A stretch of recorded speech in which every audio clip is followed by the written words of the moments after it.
Welcome to Uma talks. So అందరూ ఎలా ఉన్నారండి? బాగున్నారా? నిన్న state Bank of India prelims exam అనేది అయింది కదా. ఎగ్జామ్ ఎలా రాశారు అనేది మీరు కామెంట్స్లో తెలియజేయండి.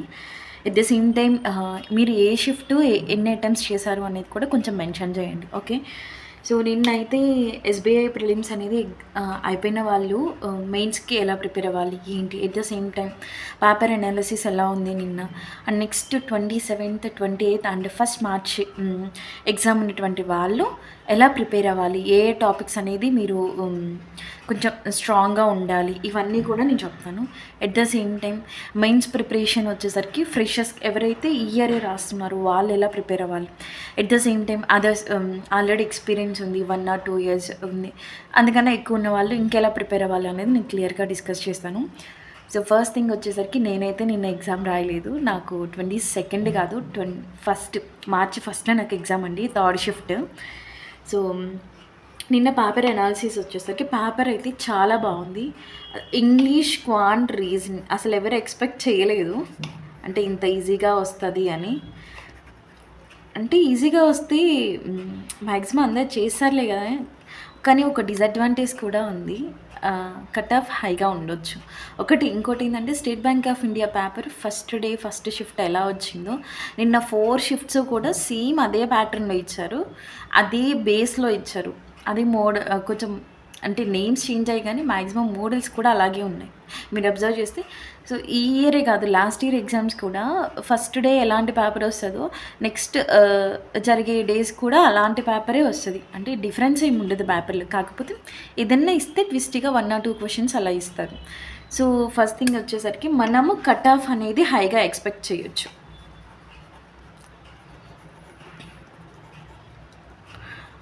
యాక్చువల్లీ నిన్న ఎగ్జామ్ బాగా రాసిన వాళ్ళు బాగా ఆనందపడ్డ వాళ్ళకంటే బాధపడ్డ వాళ్ళే ఎక్కువ మంది ఉన్నారు. ఎందుకంటే పేపర్ అంత ఈజీగా వచ్చింది. చదివిన వాళ్ళు చేయగలరు, చదవని వాళ్ళు చేయగలరు. అంటే ప్రిపరేషన్ హార్డ్గా చేసిన వాళ్ళు okay, they made their standards. At the same time in case just నార్మల్గా అటెంప్ట్ చేసే వాళ్ళు కూడా 20+ అనేది ప్రతి సెక్షన్లో కూడా అటెంప్ట్ చేయడం జరిగింది. సో దీన్ని బట్టి అబ్జర్వ్ చేసుకోండి, అంటే రాసిన వాళ్ళందరినీ మెయిన్స్కి తీసుకోరు కదండి. So cut off must be very high. దానికి తగ్గట్టు ఎవరైతే 27, 28 ఫస్ట్ ఎగ్జామ్ రాస్తున్నారో వాళ్ళు బాగా ప్రిపేర్ అవ్వండి. ఓకే. ఏంటి ప్రిలిమ్స్ ఒక్కటే కాదు, మెయిన్స్ కూడా కలిపి ప్రిపేర్ అవ్వండి. ఇంకోటి వచ్చేసరికి పేపర్ అనాలిసిస్ ఇంగ్లీష్లో వచ్చేసరికి నిన్న 4 షిఫ్ట్స్ కూడా ఈజీగా ఇవ్వడం జరిగింది, అంత హార్డ్ అయితే కాదు. And next within 20 minutes of టైంలో 22+ అటెంప్ట్స్ అనేది ఇవ్వగలరు పర్ఫెక్ట్గా. అంటే మనం ప్రిపరేషన్ ఎలా చేసినా కానీ 22+ క్వశ్చన్స్ అనేది మనం ఇచ్చారు. ఒక్కొక్కరు చెప్పారు నేను 30 క్వశ్చన్స్ అటెంప్ట్ చేశాను అని. 30 క్వశ్చన్స్ అటెంప్ట్ చేశాను అంటే ఎవరికైనా డౌట్ వస్తుంది, 30కి 30 పెట్టారు అంటే. నేను ఆ అమ్మాయిని అడిగాను పర్టికులర్గా 30 ఎట్లా పెట్టావు అని. అంటే తను చెప్పింది 27 దాకా పెట్టాను, మిగతా 3 క్వశ్చన్స్ కూడా ఎందుకులే అని చెప్పేసి పెట్టాను అని. ఇంకొకళ్ళు మా స్టూడెంట్ ఒక అమ్మాయింది, షిస్ నేమ్ ఈజ్ మెన్షన్ చేయకూడదు, తను చాలా బాగా చదువుతుంది. అండ్ తను ఏంటంటే పర్టికులర్గా ప్రాక్టికల్ మైనర్. మనము 30కి 30 క్వశ్చన్స్ వచ్చినా కానీ ఇన్ కేస్ ఏదైనా రాంగ్ అయ్యే పాసిబిలిటీస్ ఉంటాయి, కానీ తను వచ్చేసరికి 25 వరకు పెట్టేసి ఆపేసిందంట. కానీ పెట్టినంత వరకు కరెక్ట్గా పెట్టాను మేడం, కానీ ఇంగ్లీష్ కాబట్టి మనం చెప్పలేము అని చెప్పేసి తను నాకు రివ్యూ ఇవ్వటం జరిగింది. సో బెటర్ థింగ్ ఏంటంటే ఈవెన్ ఎవరు చదివినా చదివిపోయినా 22+ అనేది అటెంప్ట్స్ చేయొచ్చు. ఇంగ్లీష్ ఎలా ఉంటుంది అంటే మనకు వచ్చినట్టే ఉండి మనల్ని మోసం చేస్తుందండి. సో మనం టెంప్ట్ అయిపోయి ఎక్కువ పెట్టినా కానీ అది మనకి మైనస్ అవుతుంది కొన్ని కేసెస్లో. లేదు నువ్వు ఫుల్ కాన్ఫిడెంట్ 100% యాక్యురసీతో పెట్టాను అనుకుంటే మాత్రం మీకు వచ్చినంత వరకు పేపర్ ఇచ్చినంత వరకు అటెంప్ట్ చేసుకోండి. అండ్ క్వాంట్లో మ్యాక్సిమం మనం లాస్ట్ వీడియోలో వచ్చేసరికి important tips to crack the state Bank of India prelims exam అని నేను లాస్ట్ వీడియో ఒకటి చేయడం జరిగింది. అందులో చెప్పినటువంటి పేపర్ ఎట్లయితే చెప్పాను మ్యాక్సిమం అలాగే వచ్చింది. మీరు చూసారో చూడలేదు, చక్కగా లైన్ గ్రాఫ్ ఇచ్చాడు. నెక్స్ట్ కొన్ని సెక్షన్స్లో డేటా సఫిషియన్సీ వచ్చింది అంట. నెక్స్ట్ వచ్చే దాంట్లో ఈ 2 మోడల్స్ ఇందులో ఇచ్చారు కాబట్టి రేపు పై చార్ట్ ఇవ్వచ్చు. ఓకే, అలా మ్యాక్సిమం 90% అనేది నేను చెప్పినటువంటి స్ట్రాటజీ మ్యాచ్ అయింది. 90% ఎవరైతే ఎగ్జామ్ రాసారో ఒకసారి మళ్ళీ రిటర్న్ వెళ్ళేసి ఆ వీడియో చూడండి, మీకు క్లియర్గా అర్థమవుతుంది. 90% మ్యాచ్ అవ్వడం జరిగింది. అండ్ ఇంకా రీజనింగ్ అయితే 32+ అని చెప్తున్నాను, 32 ఆర్ 32+, 30 ఆర్ 32+ అని చెప్తున్నారు. రీజనింగ్ కూడా అంత ఈజీగా ఇవ్వడం జరిగింది. చక్కగా డైరెక్షన్స్ ఇచ్చారు, ఇంకోటి దాంట్లో బ్లడ్ రిలేషన్స్ ఇచ్చారు, అండ్ నెక్స్ట్ సిట్టింగ్ అరేంజ్మెంట్ ఇవ్వ జరిగింది. కొన్ని సెక్షన్స్లో అన్సర్టెన్ నెంబర్స్ అని చెప్తున్నారు, అండ్ నెక్స్ట్ వార్డ్ యూజేజ్ అని చెప్పారు. అండ్ నెక్స్ట్ ఎవరికైతే NOVE ఇలా ఒక సెంటెన్స్ ఇచ్చేసి ఈ వర్డ్స్ తోటి మీరు మీనింగ్ఫుల్ వర్డ్ అంటే ఓవెన్ వచ్చింది, నోవ్, ఈ 2 వస్తాయండి. సో ఇది ఫస్ట్ షిఫ్ట్ అనుకుంటా మ్యాక్సిమం నాకు తెలిసి. ఆ వర్డ్ అయితే బాగా గుర్తుంది నాకు, స్టూడెంట్ చెప్పింది. సో ఇదైతే ఇది సంగతి. సో పేపర్ అయితే చాలా బాగుంది, కట్ ఆఫ్ కూడా డెఫినెట్లీ హైగానే ఉంటుంది.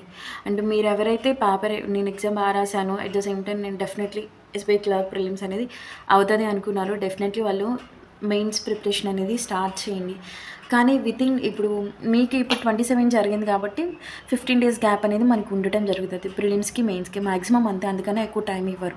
సో ఈ 15 or 20 daysలో మనం ఏ విధంగా ప్రిపేర్ అయితే మెయిన్స్ అనేది క్రాక్ చేస్తాము ఏంటి, సో దానికి సంబంధించి నేను క్లియర్గా చెప్తాను. కాన్సన్ట్రేటెడ్గా వినండి, స్కిప్ చేస్తూ మాత్రం చూడకండి. ఎందుకంటే స్కిప్ చేస్తే స్కిప్ చేసినట్టే ఉంటుంది, ఏం అర్థం కాదు, సగం అర్థమవుతుంది. ఇంకొకటి, మెయిన్స్కి ప్రిపరేషన్ అంటే ప్రిలిమ్స్ లాగా ఉండదు, ఎందుకంటే మనకి జనరల్ అవేర్నెస్ క్వశ్చన్స్ ఉన్నాయి. సో కరెంట్ అఫైర్స్ అనేది ప్రిపేర్ అవ్వాలి, అంటే స్టాటిక్ జీకే ఉంటుంది, బ్యాంకింగ్ అవేర్నెస్ ఉంటుంది, ఇవన్నీ కూడా నేను క్లియర్గా ఎక్స్ప్లెయిన్ చేస్తాను, ఏది ఎలా ప్రిపేర్ అవ్వాలి ఏంటి అనేది. Okay, so maximum cut off వచ్చేసరికి చెప్తున్నంత వరకు 75+ అట్లా ఉంటుంది అని చెప్తున్నారు. సో మీ అటెంప్ట్స్ అనేది డెఫినెట్లీ కామెంట్స్లో తెలియజేయండి, ఓకేనా.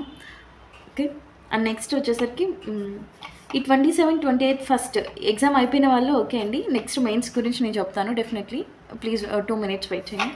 27-28 ఫస్ట్ March 1 ఎవరైతే ఎగ్జామ్ రాస్తున్నారో వాళ్ళు డైలీ మ్యాక్సిమం అటెంప్ట్ చేయగలిగితే మీరు 2 టెస్టెస్ అనేది మాక్ టెస్టెస్ అనేది అటెంప్ట్ చేయండి.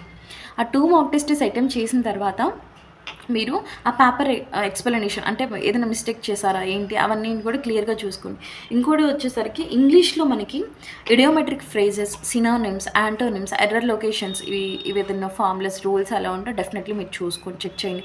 అండ్ నిన్న ఇచ్చిన ఎగ్జామ్లో వచ్చేసరికి ఓన్లీ పారాగ్రాఫ్ మీద 9 questions అనేది ఇవ్వడం జరిగింది. సో 9 questions అంటే ఆ పారాగ్రాఫ్ ఒక్కటి చేసినా కానీ మనకి మార్క్స్ అనేది యాడ్ అవుతాయి. 9 marks అంటే ఈజియెస్ట్ ఏం కాదు, అంటే దానికి చాలా ఈజీగా తెచ్చుకోగలిగినటువంటి మార్క్స్. మీరు ఏది చూస్ చేసుకుంటున్నారు అనే దాన్ని బట్టి ఆ 20 minutesలో మనం ఎన్ని క్వశ్చన్స్ చేస్తున్నాం అనేది కూడా బేస్ అయి ఉంటుంది. ఓకే, మ్యాక్సిమం అందరికీ తెలిసి ఈ విషయం నేను లాస్ట్ వీడియోలో కూడా చెప్పాను. ఎవరైనా లాస్ట్ వీడియోలో చూడకపోతే మాత్రం ఆ లింక్ అనేది ఈ వీడియో డిస్క్రిప్షన్లో ఇస్తాను, డెఫినెట్లీ చూడండి, కంపల్సరీగా హెల్ప్ అవుతుంది. డెఫినెట్లీ మీరే చెప్తారు ఈ వీడియో మాకు చాలా హెల్ప్ అయింది మేడం అని. ఓకే, ఇంకొకటి వచ్చేసరికి ఈ 27-28 ఫస్ట్ అనే వాళ్ళు 2 marks కంపల్సరీగా అటెంప్ట్ చేయండి. దాని ప్రిపరేషన్స్ ఎలా ఉంది అనేది మీకు మీరు సెల్ఫ్ అనాలిసిస్ చేసుకోండి. ఎందుకంటే మాక్ టెస్ట్ రాస్తున్నాము, ఎక్స్ప్లెనేషన్కి అటెండ్ అవుతున్నాము, ఊరిక నోట్స్లో రాసుకుంటున్నాము ఇంగ్లీష్ అయితే, అట్లా కాదు. మీరు ప్రిపేర్ అవుతున్నారు అంటే మిమ్మల్ని మీరు మోసం చేసుకోకుండా మీకు ఈ జాబ్ కంపల్సరీగా వస్తుంది అని మీరు మిమ్మల్ని నమ్ముకొని మీరు ప్రిపేర్ అవ్వండి అని. అట్లా కాదు ఏదో రాసినాం చేసినామంటే మాత్రం మిమ్మల్ని మీరు మోసం చేసుకునే వాళ్ళు అవుతారు. మీ లైఫ్లో ద మోస్ట్ ఇంపార్టెంట్ టైంని మీరు మిస్ అయిన వాళ్ళు అవుతారు. ఓకే, అంటే ఇలా చేయటం వల్ల ఏంటంటే మీ జాబ్ని వేరే వాళ్ళకి ఇచ్చేస్తున్నారు మీ అంతటి మీరే, అదొకటి కూడా గుర్తుపెట్టుకోండి. ఎందుకంటే మన ప్రిపరేషన్ స్టడీగా ఉండి మనం బాగా ప్రిపేర్ అయితే మనకి రావాల్సిన జాబ్ పక్కన వాళ్ళకి వెళ్ళదు, అదొకటి గుర్తుపెట్టుకోండి. పోస్టర్స్ ఎన్ని ఉన్నాయని పక్కన పెట్టు, నువ్వు ఆ పోస్ట్కి ఎలా ప్రిపేర్ అవుతున్నావు. ఇప్పుడు 30 posters ఉన్నాయనుకో, 29 పక్కనోడు, ఒకటి నీది. నువ్వు అలా మైండ్ సెట్ ఉంచుకొని ప్రిపేర్ అవ్వగలిగితేనే ఏదైనా చేయగలవు. లేదు 30 ఉంది మనకెందుకు వస్తున్నాను అనుకో, బాగా ప్రిపేర్ అన్నాడు వాడు ఆ జాబ్ తీసేసుకొని వెళ్ళిపోతాడు, నువ్వేం చేస్తావు ఇంకా అక్కడే ఆగిపోతావు, అదొకటి గుర్తుపెట్టుకోండి. అది కాంపిటేటివ్ ఎగ్జామ్స్కి ప్రిపేర్ అయ్యే వాళ్ళు ఎవరైనా కానీ ఎన్ని వేకెన్సీస్ ఉన్నాయని కాదు, నా జాబ్ నేను తెచ్చుకోవాలి, ఆ ఒక్క పోస్ట్ రావడానికి నేనేం చేయాలి, నేను ఎలా ప్రిపేర్ అవుతున్నాను, ఎంత కమిట్మెంటెడ్గా ఉన్నాను, నా ప్రిపరేషన్లో కన్సిస్టెన్సీ ఉందా లేదా, నేను డెడికేటెడ్గా పర్టికులర్గా టైంకి లేచి ఆ రోజు చేయాల్సినటువంటి టాస్క్స్ అన్ని క్లియర్ చేసి అప్పుడు నిద్రపోతున్నానా, లేకపోతే నిద్రపోయి తర్వాత టాస్క్ క్లియర్ చేద్దాం అనుకుంటున్నానా, ఇవన్నీ కూడా కంపల్సరీగా మీ మైండ్లో మీరు పెట్టుకొని ప్రిపేర్ అవ్వండి. ఓకే, అండ్ నెక్స్ట్ సో ఎవరైతే 27, 28 ఫస్ట్ ఎగ్జామ్ రాసినారో మీరు ప్రిలిమ్స్తో పాటు మెయిన్స్ కూడా ప్రిపేర్ అవ్వండి. ఎందుకంటే ఇప్పుడు 22 రాసిన వాళ్ళకి 15 డేస్ వస్తుంది, మనకి 10 డేసే వస్తుంది. సో దానికి అప్పుడు ప్రిలిమ్స్ అలాంగ్ విత్ మెయిన్స్ అనేది మనం ప్రిపేర్ అవ్వాలి. ఈ 27, 28 ఫస్ట్ అండ్ ఈ ప్రిలిమ్స్ అయిపోయిన వాళ్ళు వీళ్ళు డైలీ కరెంట్ అఫైర్స్ అనేది మీరు ప్రిపేర్ అవ్వండి. At the same time current affairs prepare అవ్వటం కాదు, దానికి మీరు ఎంత ప్రిపేర్ అయ్యారో దానికి ఎగ్జామ్ అనేది అటెంప్ట్ చేయండి కరెంట్ అఫైర్స్కి. ఇంకోటి daily mock test 2 or 40 minutes ఉంటుంది, ఆ ఎగ్జామ్ కంపల్సరీగా రాయాలి. ఎవరైతే ప్రిలిమ్స్ అయిపోయి మెయిన్స్కి ప్రిపేర్ అవుతాం అనుకుంటున్నారు, 2 గంటల 40 నిమిషాలు ఎగ్జామ్లో నువ్వు కూర్చోవాలి, అంతకన్నా ఎక్కువే కూర్చోవాలి. ఎందుకంటే మనకి ఎగ్జామ్కి ముందు 1 hour ముందు పంపిస్తారు, తర్వాత మన దగ్గర డాక్యుమెంట్స్ వెరిఫికేషన్ ఇవన్నీ తీసుకోవడానికి ఒక 1 hour అట్లా టైం ఉంటుంది కదా. నువ్వు ముందు 2 గంటల 40 నిమిషాలకి కూర్చోడానికి నువ్వు మైండ్ని ప్రిపేర్ చేసుకొని ఉండాలి. ఓకే. ఇంకొకటి మెయిన్స్ ప్రిపరేషన్ అయ్యే వాళ్ళు ఫ్రెషర్స్ ఎలా ప్రిపేర్ అవ్వాలి, అదర్స్ ఎలా ప్రిపేర్ అవ్వాలి అనేది నేను క్లియర్గా చెప్తాను. ఓకే. ఇక మన మెయిన్స్ ప్రిపరేషన్ వచ్చేసరికి ఇట్లా ఉంటుంది. English 40 questions 40 marks 35 minutes time ఇస్తారు. Quantitative aptitude 50 questions 50 marks 45 minutes. General awareness 50 questions 50 marks 35 minutes. Reasoning 50 questions 60 marks 1.25 questions అనేది ఉంటాయి. సో 45 minutes ఆఫ్ టైం ఉంది. So maximum overall time quant or reasoning మనం బాగా even English తీసి పక్కన పెట్టండి కొంచెం. ఇంగ్లీష్ ఈజ్ వెరీ ఇంపార్టెంట్, ఎందుకంటే స్టేట్ బ్యాంక్ ఆఫ్ ఇండియా కూడా ఇంగ్లీష్ స్కిల్స్ అనేది ఎక్కువ చూడటం జరుగుతుంది. ఓకే. ఈ సెక్షన్ గురించి మనం సపరేట్గా మాట్లాడుకుందాం ఒక్క నిమిషం. ఈ క్వాంటర్ రీజనింగ్ 45 minutes 45 minutes రెండు ఈక్వల్ క్వశ్చన్స్. మనకి ప్రిలిమ్స్ అలాంగ్ విత్ మెయిన్స్లో ఈక్వల్గా ఉండేది కొంచెం సిమిలర్గా అనిపించేది క్వాంట్ రీజనింగ్ ఇంగ్లీష్ నేను నెక్స్ట్ క్లియర్గా మాట్లాడతాను. క్వాంట్ రీజనింగ్ ఇదేంటంటే ఒక్కొక్క టాపిక్, ఇప్పుడు పర్సంటేజెస్ ఉంది, పార్ట్నర్షిప్ ఉంది, ఈ రెండింటిని మిక్స్ చేసి ఒక క్వశ్చన్ యాడ్ చేయొచ్చు. క్వాంటిటేటివ్ యాప్టిట్యూడ్ వచ్చేసరి. సో క్వాంటిటేటివ్ యాప్టిట్యూడ్లో 50 questions ఉంటే మినిమం మనం ఒక 30 questions. నెగిటివ్ మార్కింగ్ ఏమొద్దండి, మీరు కాన్ఫిడెంట్గా ఉండి ఈ క్వశ్చన్ నాకు వచ్చు అనుకొని మినిమం 30 questions మీరు మినిమం 25 to 30 questions అలా అటెంప్ట్ చేయగలిగితే ఇట్స్ ఎనఫ్ అండి. అంటే మనకి ఇప్పుడు 190 questions 200 marks, 200కి 200 రావాల్సిన అవసరం లేదు, మనం కట్ ఆఫ్ దాటితే చాలు. స్టేట్ బ్యాంక్ ఆఫ్ ఇండియా క్లరికల్కి ఇంకోటి ఎవరైతే ఎల్పిటి ఎగ్జామ్ ఫేస్ చేస్తారో వాళ్ళు కొంచెం ప్రాబ్లమేటిక్గా ఫీల్ అవుతారు. మన ఓన్ స్టేట్లో మనం అప్లై చేసినప్పుడు ఎల్పిటి ఉండదు, మనకి వేరే టెన్షన్ ఉండదు. మెయిన్స్లో క్వాలిఫై అయితే మనకి సెలెక్షన్ వచ్చేస్తుంది. దానికి 200కి 200 రావాలని నేను చెప్పట్లే, కానీ క్లరికల్ మెయిన్స్లో వచ్చేసరికి సెక్షనల్ కట్ ఆఫ్ అనేది కంపల్సరీగా ఉంటుంది. సో పేపర్ నీకు ఎంత మార్క్స్ ఇస్తుంది, నువ్వు ఎంతవరకు చేయగలవు, ఆ ఉన్న 45 minutes టైంలో నువ్వు ఏ క్వశ్చన్ పిక్ చేసుకుంటే నువ్వు చేయగలవు అనేది నువ్వు ఒకసారి థాట్ చేయి. అని అప్పటికప్పుడు నువ్వు థింక్ చేసుకొని ఈ క్వశ్చన్ చేస్తాను, ఓకే ఇలా చేస్తే నాకు క్లియర్గా మార్క్స్ వస్తాయి, ఒక 30+ questions అనేది నువ్వు పర్ఫెక్ట్ విత్ 92% యాక్యురసీతో నువ్వు పెట్టాలి. లేదు నువ్వు 25 పెట్టావు అనుకో, 100% యాక్యురసీతో పెట్టు, అటెంప్ట్ చేయి. ఓకే. అప్పుడు ఏంటంటే మనకి నెగిటివ్ మార్కింగ్ అనేది ఉండనప్పుడు మనకి మార్క్స్ అనేది ఇంక్రీజ్ అవుతాయి. నెగిటివ్ మార్కింగ్ మార్క్స్ అనేది ఇంక్రీజ్ అయితే ఏమైంది, మనం అన్నిట్లో 100% యాక్యురసీ ఉంటే మనకు 2 to 3 marks డెఫినెట్లీ యాడ్ అవుతాయి. అదొకటి కూడా ఉంది. ఇది క్వాంట్లో ఏ క్వశ్చన్స్ అనేది మనం అటెంప్ట్ చేయాలి. ఇంకోటి అంటే ఈజీ అని నేను చెప్పను, ప్రిపేర్ అవ్వాలి, చదవాలి, హార్డ్ వర్క్ చెయ్యాలి. ఓకే. నెక్స్ట్ రీజనింగ్ వచ్చేసరికి రీజనింగ్ మ్యాక్సిమం తెలియని వాళ్ళైనా లేదా ఫ్రెషర్స్ అయినా ఎక్స్పీరియన్స్డ్ క్యాండిడేట్ అయినా 20+ అనేది అటెంప్ట్ చేయగలరు. ఆ 20+ నువ్వు పెట్టేదే 20+ అనుకో, అందులో కూడా నువ్వు నెగిటివ్ మార్కింగ్కి ఛాన్స్ ఇచ్చావు అనుకో, అప్పుడు ఎట్లుంటుంది, ఆ 20 కాస్త 15, 16, 14 అట్లా వస్తాయి. అలా లేకుండా మీరు పెట్టేది ఎన్ని క్వశ్చన్స్ అయినా కానీ పర్ఫెక్ట్గా పెట్టడం నేర్చుకోండి. ఇంకోటి ఏంటంటే నెగిటివ్ మార్క్ని మ్యాక్సిమం అవాయిడ్ చేయండి. ఇంకోటి వచ్చేసరికి మీకు తెలియని మోడల్స్, ఇప్పుడు మీరు ఎలాగో మాక్ ఎగ్జామ్స్ మెయిన్స్ రాస్తారు కదా, అందులో మీకు తెలియని మోడల్స్ కానీ రీజనింగ్లో ఏదైనా వచ్చానుకో, అలాంటి క్వశ్చన్స్ ఒకసారి మీరు ఎక్స్ప్లెనేషన్ విన్న తర్వాత సేమ్ మోడల్ మీద ఒక 2-3 questions అనేది మీరు అటెంప్ట్ చేయండి. మ్యాక్సిమం టైం ఉండదు మెయిన్స్కి ఇంత చేయడానికి, కానీ కుదుర్చుకుంటే డెఫినెట్లీ ఉంటుంది. ఓకే, చేయండి. సో దానివల్ల ఏంటంటే రీజనింగ్లో కూడా స్కోర్ అనేది మనము ఇంక్రీజ్ చేసుకోవచ్చు. నేను చెప్పాలి అనుకున్నది మీకు అర్థమైంది అనుకుంటున్నాను. లేదు 60 అవుట్ ఆఫ్ 60 మార్క్స్ వచ్చేవాళ్ళు కూడా చాలామంది ఉన్నారు. వాళ్ళు ఎన్ని ఇయర్స్ ఎంత హార్డ్ వర్క్ చేస్తే ఇలా ప్రిపేర్ అవ్వగలరు అనేది మ్యాక్సిమం అంటే ఒక 35+ అనేది మనం స్కోర్ చేయగలం ఎంత ల్యాగ్లో ఉన్నా కానీ. అంతవరకు అయితే నేను చెప్పగలను. ఇంకోటి ప్రతి సెక్షన్ గురించి సపరేట్గా నేను క్లియర్గా వీడియోస్ చేస్తాను డెఫినెట్లీ. మనం ఏది చూస్ చేసుకోవాలి, ఎలా ప్రిపేర్ అవ్వాలి, ఏంటి అనేది. సో అవి కూడా డెఫినెట్లీ మీరు ఆ వీడియోస్ అనేది మీరు ఫాలో అయితే మీరు కొంచెం మీ ప్రిపరేషన్కి ఒక boost up at the same time ఈజీగా ఎలా ప్రిపేర్ అవ్వచ్చు ఏంటి అనేది మీకు క్లియర్గా అర్థమవుతుంది. ఓకేనా? And next general awareness. ఇవన్నీ చేయగలం కానీ జనరల్ అవేర్నెస్ అనేది ఒక 6 months బ్యాక్ వెళ్ళేసి మనం ఎగ్జామ్కి ముందు బిఫోర్ 6 months అనేది మనం ప్రిపేర్ అవ్వడం జరుగుతుంది మ్యాథ్స్లో. ఈ 6 months కరెంట్ అఫైర్స్ కూడా వితిన్ 20 daysలో ఫినిష్ చేయటం అనేది ఇట్స్ నాట్ పాసిబుల్.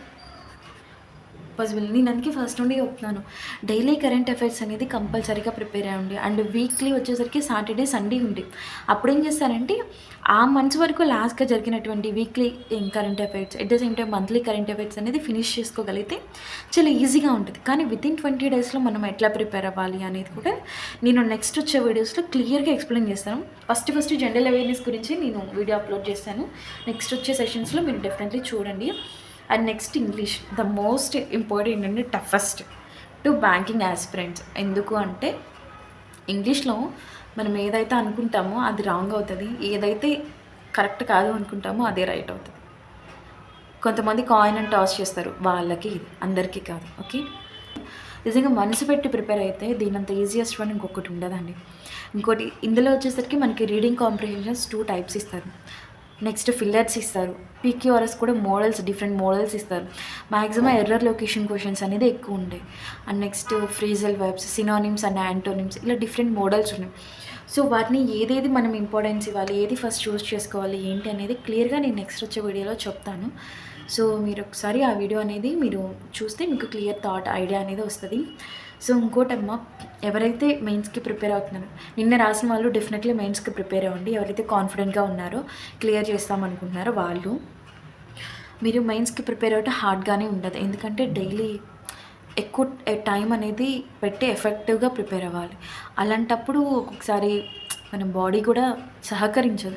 కానీ ఒకటి, మీరు ప్రిపరేషన్ని ఫిట్ చేయాలి అనుకుంటున్నప్పుడు ఒక్కటి మాత్రం గుర్తుపెట్టుకోండి, ఆ రోజు మీరు చేయాలనుకున్న టాస్క్స్ అన్నీ చేశారా, చదవాల్సినది చదివారా, ఎగ్జామ్స్ అటెంప్ట్ చేశారా, ఆ పేపర్ అనాలిసిస్కి వెళ్ళారా, అండ్ నెక్స్ట్ మీరు చేసినటువంటి రాక్స్ అనేది మీరు ఆ రోజు నేర్చుకున్నారా లేదా అనేది ఒకసారి ఆలోచించండి. నిద్ర ఏముంది, మహా అయితే 20 days, daily 4 hours of sleep is enough. నిజంగా 4 గంటలు నిద్ర చాలండి. అందుకన్నా యూట్యూబ్ని యూజ్ చేసుకొని మన ప్రిపరేషన్ని ఎలా ఈజీగా చేసుకోవచ్చు అనేది నేను నెక్స్ట్ వచ్చే వీడియోస్లో డెఫినెట్గా చెప్తాను. బట్ ఎవరైతే ప్రిపేర్ అవుతున్నారో వాళ్ళు డెఫినెట్లీ కన్సిస్టెంట్గా ఉండండి, చక్కగా డెడికేటెడ్గా ప్రిపేర్ అవ్వండి. ఇంకొకటి, మిమ్మల్ని మీరు ఎక్కడ మోసం చేసుకోవద్దు. అది ఈరోజు సపోజ్ ఎగ్జామ్ రాయలేదు, SBI clerk mains mock exam రాయలా, రేపు 2 కలిపి రాద్దాం. నేను రేపు ఎంత బర్డెన్ అవుతుంది ఒకసారి ఆలోచించు. చేయగలవు నువ్వు ఒక 2 hours 40 minutes ఎగ్జామ్ని ఆ రోజు రాయాల్సిన ఎగ్జామ్ కాక ఇంకొకటి కూడా రాసి ఆ ఎక్స్ప్లెనేషన్కి అటెండ్ ఎంత కష్టం అవుతుంది ఒకసారి ఆలోచించండి. ఏ డే చేయాల్సిన పని ఆ డే చేయగలిగితేనే మనం కొంచెం సక్సెస్ వైపు ఒక స్టెప్ ముందుకు వేస్తున్నట్టు. ఇన్కేస్ దాన్ని పోస్ట్పోన్ చేస్తూ వచ్చినాం అనుకో వేరేలా ఉంటుంది, అది నేను చెప్పకూడదు. ఓకే, సో బెటర్ థింగ్ వచ్చేసరికి నేను ఎంతో కష్టపడి ఈ వీడియోస్ అన్ని చేసినానండి. మీరు ఇచ్చే చిన్న లైక్ నాకు చాలా పెద్ద బూస్టప్ అవుతుంది. డెఫినెట్లీ నెక్స్ట్ వచ్చే వీడియోస్లో ప్రతి టాపిక్కి సంబంధించి సపరేట్ వీడియోస్ అనేది చేస్తాను. డెఫినెట్లీ మీరు చూడండి, ఫాలో అవ్వండి. ఇట్ ద సేమ్ టైం మీ ప్రిపరేషన్ని మీరు కన్సిస్టెంట్గా ప్రిపేర్ అవ్వండి. ఓకే, అందరూ బాగా ప్రిపేర్ అవ్వాలి, అందరికీ జాబ్స్ రావాలని మనస్ఫూర్తిగా కోరుకుంటున్నాను. ఎందుకంటే హార్డ్ వర్క్ చేసిన వాళ్ళకి ఆ పెయిన్ తెలుసు. ఎవ్రీ సెకండ్ కూడా వెరీ ఇంపార్టెంట్ ఇక్కడ నుంచి. సో ఎవరైతే ఎగ్జామ్ రాశారో, ఎవరైతే ఎగ్జామ్ రాయబోతున్నారు, అండ్ నెక్స్ట్ క్లర్క్ ప్రిలిమ్స్ రాసే వాళ్ళు మెయిన్స్కి ప్రిలిమ్స్కి ఈక్వల్ టైం ఇస్తూ ప్రిపేర్ అవ్వండి. ఓకే, అండ్ నా ఇన్ఫర్మేషన్, నా వీడియోస్ నచ్చినట్లయితే డెఫినెట్లీ లైక్ చేసి సబ్స్క్రైబ్ చేసి షేర్ చేయండి. సో నేను మొత్తం తెలుగులో మాట్లాడుతున్నానని ఎవరు అనుకోవద్దు. మన నెగిటివ్ లాంగ్వేజ్ తెలుగు, మన మదర్ టంగ్ తెలుగు. మన భాషను మనం గౌరవిద్దాము, మన భాషలో మనం మాట్లాడుకుందాము. ఓకే, ఇన్ఫర్మేషన్ నచ్చితే డెఫినెట్లీ లైక్ చేసి సబ్స్క్రైబ్ చేసి షేర్ చేయండి. Thank you so much.